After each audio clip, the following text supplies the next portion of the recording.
Ladies and gentlemen, it is Jessica Chastain. She's here.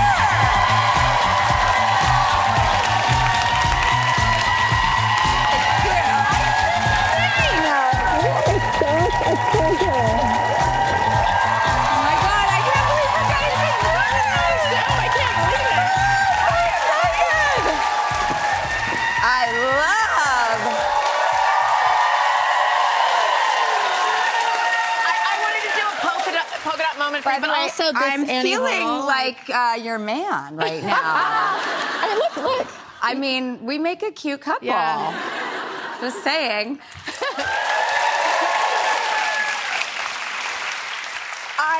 We talked about this in the news briefly. Did you eat banana peels when you were growing up? I did. Did you enjoy them? No, they were disgusting. I mean, I know some cultures, they actually eat banana peels, but they prepare them and they cook them.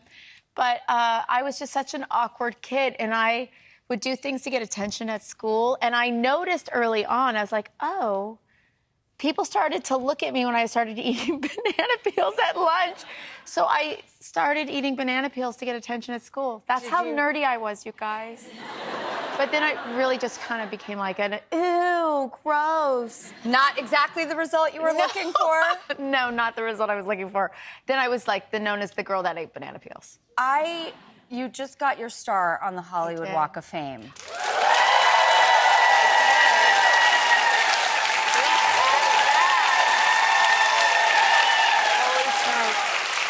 It gets better. After banana peels, it was straight up.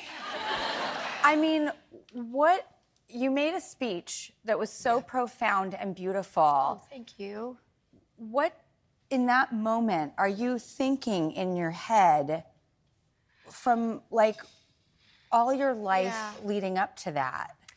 I mean, it was really surprising because, you know this more than anyone else. We do work events, right? And we expect, like, okay, I'm going to go do this thing, work event. I'm going to be photographed. Yep. Make sure I don't have anything in my teeth. Yep. Whatever. And then I showed up, and the very beginning, Viola Davis got on stage, on the podium area. The great Viola Davis. And she, instead of looking straight ahead to the cameras, she just looked straight at me. Like, I was to her side, and she was just like, Jessica. And she gave me this speech.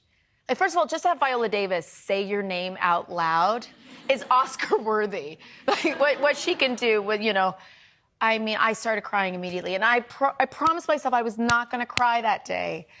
But she touched me so profoundly, what she was saying. And she talked about, which I think we can all relate to, sometimes we all feel alone. It doesn't matter where you are. It doesn't matter if any kind of success people think you have.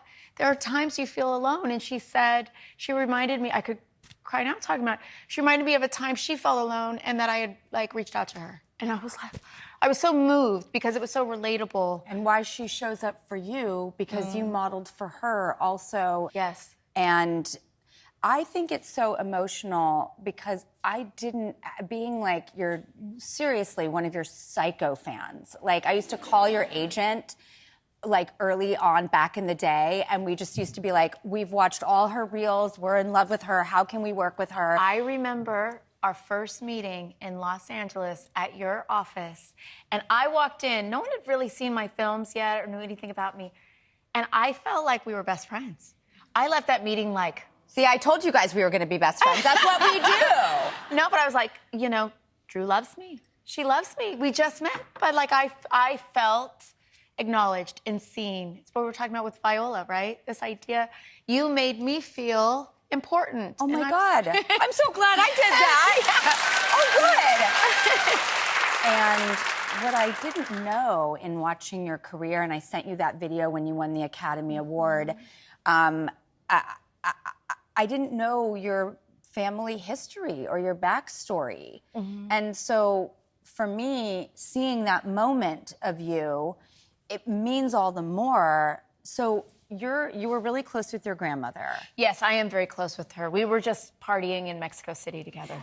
As one should. With, oh my God, look at that picture. Isn't that sweet? Yeah, that's us at the Tonys. And the first one was the first time I got an Oscar nomination, and she was my date. The first of so many, by the way. And then when I graduated from college and I moved to Los Angeles, I called her up and I asked her if she wanted to be my roommate, and she moved to LA and we shared an apartment together. Now, I didn't know that, like, your grandmother had your mom at what age was she? All the women, well, my mom wasn't the eldest, but all the women in my family had kids by the time they were 17. And when my mom was 22, she had 3 children.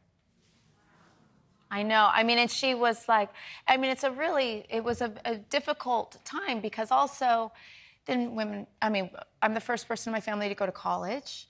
You know, there's a lot of situations of women having to drop out of education because they're raising children and then trying to juggle, how do I support these children and get jobs and childcare, like kind of taking care of ourselves at times, you know, when it was so difficult. I think about all the sacrifices that my family made, and every single person I met, every single sacrifice that these incredible women made brought me to where I am today. And that's why when I see you at your star on the Walk of Fame, I am so happy for you because you earned your way there. Thank you. It's incredible. I have chills all over my whole body. And then you are the first person. Harvard? Oh, yeah, that's new information. I went back to school. You're going to Harvard now, yeah, right? So I'm getting my master's in public administration. I mean, can I ask what inspired this?